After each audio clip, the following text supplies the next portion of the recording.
ഇത് റവ വറുക്കുകയാണ്. ആദ്യം നമ്മൾ ഉപ്പുമാവാണ് ഉണ്ടാക്കുന്നത്. ഒരു ട്രൈ പാനകത്ത് എണ്ണയൊന്നും ഒഴിക്കാതെ വെറുതെ ഈ ഉപ്പുമാവിൻ്റെ റവയൊന്ന് ചൂടാക്കിയെടുക്കണം. ഇനി ഇതിനകത്ത് അടുത്ത പാൻ ഞാൻ വറുത്ത് മാറ്റി വെച്ചു. ഇനി കുറച്ച് എണ്ണ ഒഴിക്കാം. ഉപ്പുമാവിനകത്ത് ഇടാൻ ഇച്ചിരി ഇഞ്ചി, ഒരു സവോള, ക്യാരറ്റ്, പച്ചമുളക്. ക്യാരറ്റൊക്കെ കുറച്ച് കൂടുതൽ ഉപയോഗിക്കാം. അപ്പോൾ നമുക്ക് നല്ല ഹെൽത്തി ഫുഡായിട്ട് യൂസ് ചെയ്യാനായിട്ട് പറ്റും. ഇതിനകത്ത് വേണം ബീൻസ് ചേർക്കാം. എത്ര പച്ചക്കറി വേണമെങ്കിലും നമുക്ക് ആഡ് ചെയ്യാം കേട്ടോ. എണ്ണ ചൂടാൻ കടുക്. ആദ്യം ഉള്ളി എടുക്കുന്നത്. ഉള്ളി സവോള ഇച്ചിരി ഒന്ന് വഴണ്ട് കഴിഞ്ഞിട്ട് നമ്മൾ ക്യാരറ്റ് ആകും. കാരണം ക്യാരറ്റ് ഞാൻ വെറുതെ നൈസായിട്ട് അരിഞ്ഞേക്കുന്നത്. ഇങ്ങനത്തെ 2 ചെറിയ കറുവപ്പട്ട 2 ഇതിട്ട് വഴറ്റണം. ഉള്ളി വഴണ്ടിട്ടുണ്ട്. നമുക്ക് ബാക്കി ഇതെല്ലാം ഇടാം. പച്ചമുളകും ക്യാരറ്റും കൂടി ഇടുവാണേ.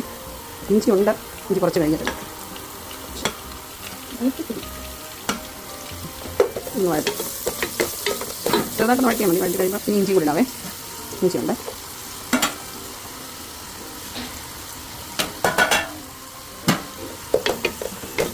നല്ലോണം വഴറ്റാം.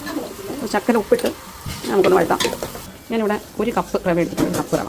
ഈ കപ്പ് നമ്മൾ എന്ത് സാധനത്തിന് അളന്നെടുക്കണം. ഇത്രയും റവ എടുത്ത് ഇത്രയും വെള്ളവും എടുത്തിട്ട് കുറച്ച് ചക്കര വെള്ളം കൂടെ കൂടുതൽ. നമ്മൾ കുറച്ച് പച്ചക്കറിയൊക്കെ ഉള്ളതുകൊണ്ട് ഇത്രയും തന്നെ വെള്ളവും ഞാൻ എടുത്തിട്ടുണ്ട്. ഈ കപ്പിന് 1 കപ്പ് വെള്ളം എടുത്തിട്ടുണ്ട്. അപ്പോൾ ഞാൻ അതിന് വെള്ളം ഒഴിക്കാം. ഇനി വെള്ളം നല്ലതായിട്ട് തിളയ്ക്കണം. അപ്പോഴത്തേക്ക് നമ്മൾ ഉപ്പ് ഇടണം. ഇപ്പോഴാണ് നമ്മൾ ഉപ്പ് ഇടേണ്ടത്. എന്നാലേ നന്നായിട്ട് ഉപ്പ് പിടിക്കത്തുള്ളൂ. 1 സ്പൂൺ ഉപ്പിട്ട് 1.5 സ്പൂണേ. പിന്നെ ആവശ്യത്തിന് ചേർക്കാം. ഓരോരുത്തർക്കും ഓരോ ആവശ്യങ്ങളാണ്. ആവശ്യമനുസരിച്ച് ചേർക്കാം. പിന്നെ ശക്കര വെള്ളം കൂടെ കൂടുതൽ ഒഴിക്കണം. എന്താണെന്ന് ചോദിച്ചാൽ പച്ചക്കറിയൊക്കെ ഉള്ളതുകൊണ്ട് നല്ലതായിട്ട് തിളക്കട്ടെ.